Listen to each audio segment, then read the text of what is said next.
Burning light. Welcome back to DemButlers. I am Cass. I'm Doug. You're the Butler Brigade. Hello, everyone. What's up, y'all? Thank you to our watchers, viewers, lurkers, murkers, dirkers. She's just making up stuff. Got all kind of words, y'all. Got all kind of words. God. New subscribers, old subscribers, members, commenters, just want a keyboard type warriors. Who knows? Everybody out there. Everybody out there. Welcome. Welcome. Hey, can I say something about the keyboard? No. Come on, man. Come on. All right. I'll wait. It's all good. We like y'all too. You know why? Because you still count.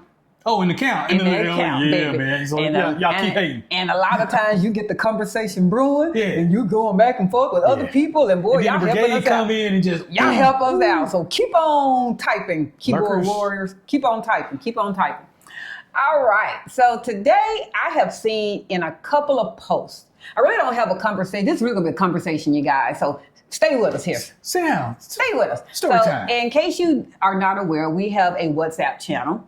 And one of the groups in the WhatsApp channel is about the real estate. And in that real estate, we talk about Places. locations, places, things that might be for rent, for sale, the process, whatever. And I'm watching today, because I had a little time, as we like to say, I had a little time. So I was reading a couple of comments. So please do not think if you're the person that posted these, nobody's attacking you. Nah. Nobody's picking on you. This is Don't do bully-free anything. zone. This is bully free. Nobody's right. doing that. This is a conversation. So I'm having a conversation. We family. We're all family. Because if you had a question about it, maybe somebody else had a question ain't no about maybe. it. Hundreds have So one. that's what Yeah. I'm talking about.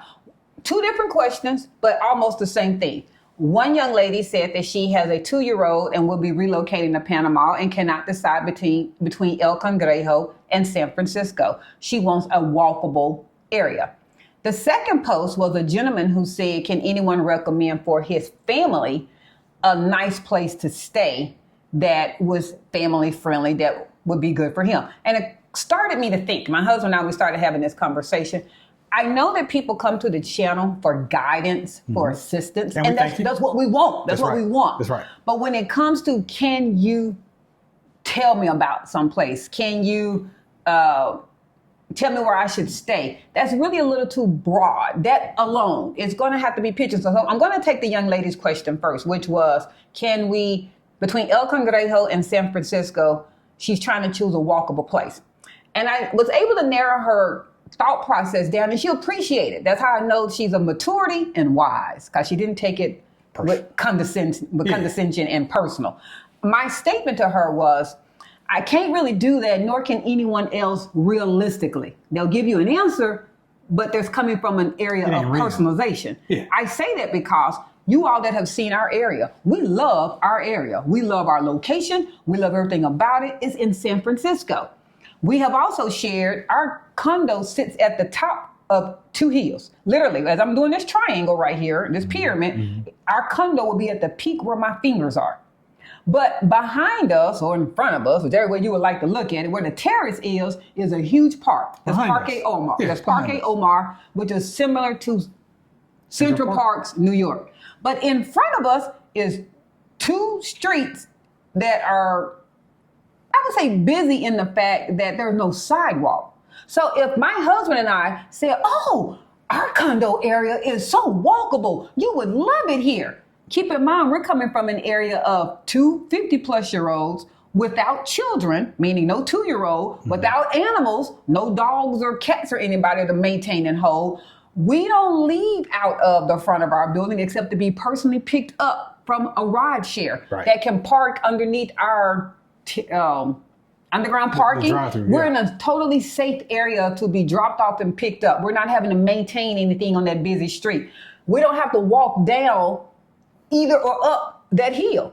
When we get ready to go through Parque Omar, although there are steps to go down to a beautiful 5-mile-plus greenery park, if I had to control a stroller, we said this, if I had to control a stroller or hold a 2-year-old or walk down with a 2-year-old who then is tired now when we come back and I'm going to have to walk back up those steps with them, I wouldn't want to do that for anything. Even when our grandkids were here, who are 5 and 9, by the time we would come back from the park, they were tired. They were dead tired. Like, they're like, oh, we got to go back up those steps. Oh, my God. I couldn't imagine. I'm a mom. I've been the mom of a 2-year-old. Sometimes they're babies and sometimes they're big kids. You just don't ever know what kind of mindset they're going to be in. So I say that, young lady, to say no one can really tell you whether their area for you is going to be walkable. What I would do is, instead of thinking of neighborhoods in the mindset of neighborhoods, San Francisco, what would you say, baby, in a circumference?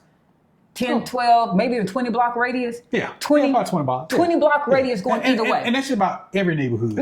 So we're just going to pigeonhole it. Hey, for all you Panamanians that were born and raised here, that's going to sit there and come in and go, so-and-so neighborhood is only 8 blocks. Great. Yeah. We're saying in general, in general, every neighborhood is about 20 blocks.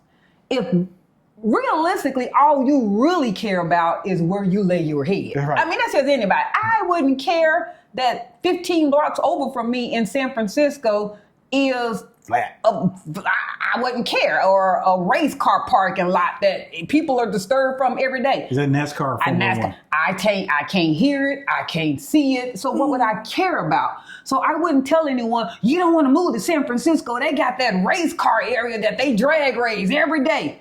That's 15 blocks from me. You see what I'm getting at? You really only care about your general area. Yeah. So in actuality, what you really want to focus on, instead of once you have found a neighborhood, because we did the same thing. Our two were El Cangrejo and San Francisco. We then pigeonholed on the condo, the area. From there, we went and walked whatever normal walking you would do. Now, if that for you, with a 2-year-old, is a block over each way, then really that's about all you should be caring about is, can I walk a block around my condo each direction? And if you can't, that ain't your condo. That's not your condo. If you happen to be like, we have a friend of ours that pretty much walk about 8 miles a day, he probably wants to know a more walkable area. Like, he don't really care, hey, to go 1 block around his condo will not be enough. He needs to know a further distance, is that walkable?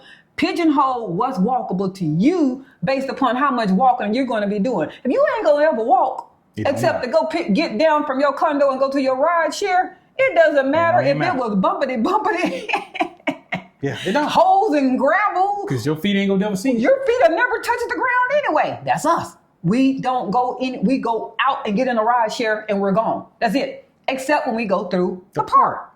The park is very walkable to us. So the question has to be streamlined to you. That's what I mean. Yeah. For the gentleman that I'm sorry, before I get off that part, I'm gonna go to the gentleman now. Oh, well, I was just gonna say that the boots on the ground is crucial to find your spot.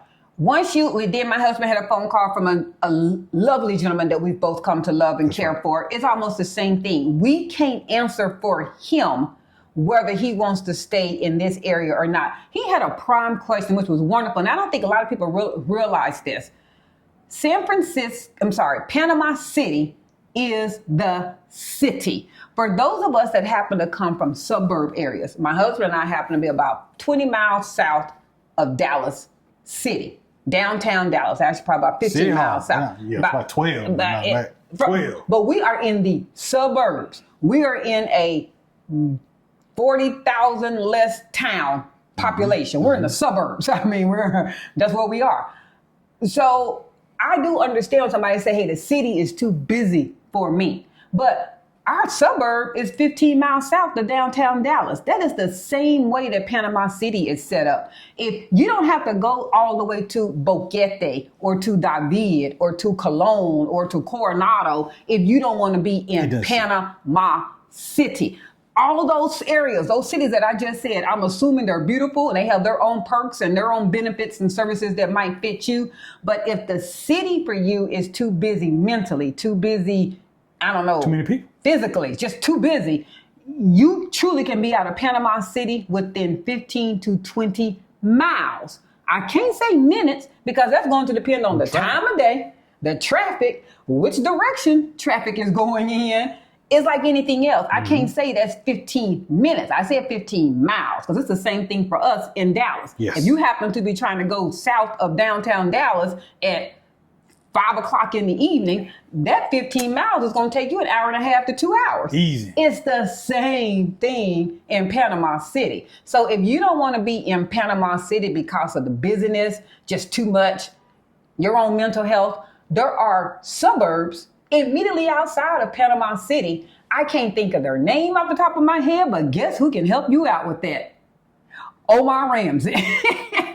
Omar Ramsey, our real estate advisor. He provides consultations. You can book him and or his staff to show you those suburban areas that can then get you out of the city and help your peace of mind, but not have to have you relocate 2, 3, 4 hours away out of the city. Unless for personal other reasons, that's something you would like to do. I know Boquete for some is also because of weather. It's also because of it's cool. Financial areas and things, or they want a house with land. I understand that, unless it's something else. But if you just don't want to be in the business of the city, and you would like to save a little more economics, because it is less. It's cheaper as you go affordable. west. It's just less affordable. Don't be in the city. Just don't be in Panama City. Yeah. You will need some form of transportation or a driver. Yep. Or you don't mind waiting a long time for rideshare. Yeah. I mean, it's just going to be there. Rideshare is not just going to be something that's going to be there in 5 minutes. Yeah. You might have to wait 20, 30, 40 minutes to get your rideshare unless you have a driver. And because you're saving a little bit more in the ends because you stay 20 minutes outside of town, a driver might be something that's in your need. Yeah. Last one, the young man that then also asked about the family areas. Again, I don't know whether you're meaning that for education purposes, meaning school. We've tackled this before. In Panama City, there are not abundance of American-based schools. And you did not say you needed an American-based school. Maybe your children are homeschooled. Maybe you're going to have some type of assistance, or maybe you're going to find like you're going to take them out. You really do have to go to us that Costa del Este, or what's the one that was the Oh, you talking about Army Howard? base, Howard. You're going to have to go out to those type of areas where they're more internet. As a matter of fact, Howard, actually, they refer to it as the international school area. Not only are classes taught in English and Spanish, but they also teach other languages. Panama City, no one who's being fair to you and truthful can really recommend an area that's for families if schooling is involved, because there's pretty much private schools in Panama City, and those are taught in Spanish. That might or may not be a concern for you. Maybe your children are bilingual. You didn't say that. And that's why I mean those areas of someone really just can't come out and give you an answer when you don't really give too much information. And you don't have to give too much information, but they then also can't give you information. So a lot of these was 100%, please, please, please. We're not always promoting Omar Ramsey because of the fact that we've said this before, we get some kind of kickback, perks, incentives, benefits. We get nothing from any person or business that we refer to you. Nothing. But we've gotten proven results. Yes. The results is the only thing that matters. Every person that we have come to communicate with that either did things differently from what we suggested, After they got the suggestion, hired someone differently than who we suggested, they're having a hard time. And that's the honest to goodness answer I can say. They're either the process is taking longer than what they thought, or is not going the way they thought it was going to go. We're not saying those are the only two people, Omar Ramsey and Marcos Jimenez, that you can hire. What we're saying is those are the two that worked well for us, and we had no issues. That's right. If you didn't hire them and you're having issues, I think the results are almost saying what we're basically saying. And I'm not saying you have to hire them, but definitely consult with them. And they might then be able to refer you to something or direction that might be more beneficial. And if nothing else, you got free advice that you can then sit there and weigh, is that the direction that you would like to go? I also like to add one more thing as far as getting recommendations and some knowledge base. And we haven't touched on yet, because we haven't interviewed him yet, is Jeffrey Carter has a one-stop meeting where basically he gets experts together for medical and moving, relocation, real estate, travel, relocation, all that. And he does that absolutely free. And I think it's like one Thursday out of every month. I think it's one Wednesday. One Wednesday or Thursday. Yeah. But when we interview him, we will get that information now. But he has a one-stop. And I know you military guys know what one-stop is. One-stop is just that. one place to find out everything you need. Now, that's another resource that we haven't used ourselves yet. No. And so we haven't talked about it because we haven't used it. But we know Mr. Carter personally. And Jeff Carter says it, man, it's pretty much good. But we do want to let it be known that because I don't want anybody to feel like I don't want to contact said person because I don't. We even had people come in, even if y'all were getting paid, who cares? Yeah, but we're not. We're not. And we don't want it to be misled that why do they only give Marco's name, Umberto as a driver? Why do they only give these certain people? Because that's who we use. Right. And I can't, I'm not going to give you somebody that I didn't use and I don't know the results. I'm going to give you who I refer. But we don't get anything back from them. We don't want to get anything back from them. So I want that clear. I want everybody to say that going. It can't be legit. We want our review and our experience to come from a place of knowledge, not from a place of finances. Right. And another thing, once we start doing our reviews and stuff like restaurants and stuff like that, it's money we spending. Yeah. We're not getting comped anything, and we're not going to get comped anything because when somebody pays you, you got to... It's a different relationship once you've been paid. That's right. It's different. We want to be able to... People watch us in all of our social medias because they know we're going to tell it like it is and tell the truth. We're going to tell it like it is. If you're being compensated, you got to watch what you say. That's right. You got to speak in innuendo and you got to be positive even when it wasn't positive. No. I didn't have a good experience there. I didn't have a good experience there. That's just the truth. But I paid my money. So that's just how it is. But we did want to share that with you. And we know people lean on us and they contact us. Well, can y'all just get with me and share? We will share with you who we refer you to so you can get with them, or we will connect you to together. We don't know enough ourselves about the different areas in the neighborhoods because we leaned on and hired an expert who could show us those neighborhoods. And from those 2 neighborhoods, show us 4 or 5 condos. And from those condos, we chose our location. I don't know enough about the buildings to be able to show you. I do want to share this, and I'm going to share this with my husband today. Panama is really not like the U.S. when it comes to having apartments. Are there apartments in Panama City? Sort of. And I hate saying that. In the outskirts, there are. Panama City is not like how, I'm going to give you this scenario in the U.S. You're ready to move. You either get an apartment finder, or you go to a website, or you just get in your car and you just start driving around to different apartments. You park your car, you go into the office. Hi, Cedric and Cass, can we see your 2 bedrooms? Yeah, fill out this info card, show your driver's license, let us go show you our model. If they don't have anything to see, they'll give you a blueprint and they go, this is what it looked like. And then you go, okay, you have everything available soon, yeah, cut, and you go. Nah. That's not here. Nah. Here in Panama, you've seen Panama City. We're going to talk about Panama City. You have to lean on someone in real estate. Don't focus on the word real estate thinking only buying. That's right. That's not what it is.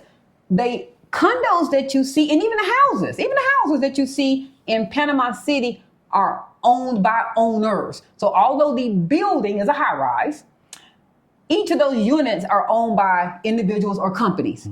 If myself and my husband were out walking, hey, let's go into this condo, let's go see what they have. We can walk in. First off, we're going to get to the door, and the security is going to say in Spanish, who are you here to see? And then you might be saying back in Spanish with your Google Translate, oh, I just want to see an empty 1-bedroom. They're going to say, who are you here to see? That's right. Oh, I just want to see an empty 1-bedroom. Which owner are you here to see? You see what I'm getting at there? There's no office. There is no office. You're going to have an owner who is allowing you access to said empty or occupied condo for you to see. The only way for you to get that access is to have you a real estate professional who is then going to be able to navigate you and the building that you want to see with empty or occupied condos or units that you want to see. You said person are not going to be able to just be having 15 minutes before your nail appointment and be like, let me go waste time and let me go inside this apartment and go see. That's not a thing. Only place that you can somewhat do that with, and it's because they are a hotel as well, is the JW Marriott. That's right. They have office. It is because they are a hotel as well. So they have a sales office because they're trying to sell you a unit. That's what they're about. They're about the only place that you can somewhat do that in here in Panama. Every other place else you're going to need that real estate professional to shake a hand, book an appointment, and most of the time, the owner or the owner's representative is still there in the unit when you, your spouse, and your realtor decide to come in there and look at the unit. They're still going to be there. It's their place. It's their place. So stop running from or scared of, or I don't want to spend 3%, 6%, 10%. That's not how it works anyway. It's not what you're going to have to do. You're not going to be able to do this by yourself. Eliminating, I don't want to have to go contact the real estate person. I should just be able to just walk into that condo unit and go look myself. Good luck. Yeah. And I know we say that real satirically in other videos before, but every time we say that, it's because that's what we mean. Good luck. Good luck when you get here just randomly going into condos and thinking you're just going to be able to just walk in and see empty ones. Because first of all, when you go into a condo or high rise, you're only going to get greeted by security. They have no way of getting into said condo. They don't have any keys. They have no keys. So the farthest you're going to get is the lobby. That's if they let you in. That's it. That's it. There's no office person. Contact a real estate professional. If you don't want it to be Omar Ramsey, contact somebody. Yeah. There are numerous real estate professionals. Everybody that's staying in Panama, they found a place from someone. So if you don't want to contact Omar Ramsey by way of us, then ask someone whose home you do like and go, who did you use? You're a real estate professional. Yes or no? Can I have their contact information? Because I would like to be able to come and see a few places. That's what you want to do. That's the correct way of coming to Panama City and locating your forever home. Because when you get here, you're going to love it. Yeah. So that was a nutshell of some things I saw in WhatsApp today. Was it a big nutshell? That was a big nutshell. Well, so I hope that helps you guys. Hope that answers some questions about help me find my perfect place in Panama. No one realistically can answer that question for you. So save yourself some time and don't even post it. I'm just being real with you. It's not even worth it. Your question should be, if you want that kind of navigation, can someone recommend a travel professional or a real estate professional that they use and they were happy with their results? In particular, if there's happen to be an area that you happen to like. So then that person knows that that's the focus that you're looking for. But even if not, the real estate professional can help you out and they can guide you better than we can. Yeah. Hope that answers. Facts. So today's question of the day is, for those of you who are coming to Panama or have relocated to Panama, did you use a real estate professional? Yes or no? If you did not use one, I already pretty much know this answer. Do you regret that? Do you regret it? And those of you that did, was there anything that the real estate professional definitely helped navigate you better in regards to your relocation that you weren't expecting? So those are some things that's the question for the day about your real estate professional. Did you hire one? Y'all already know we did. We did. Yeah. So we hired Omar Ramsey. But until next time, like, share, follow, comment, subscribe. And with that, we're out. Deuces. Y'all take care. Peace.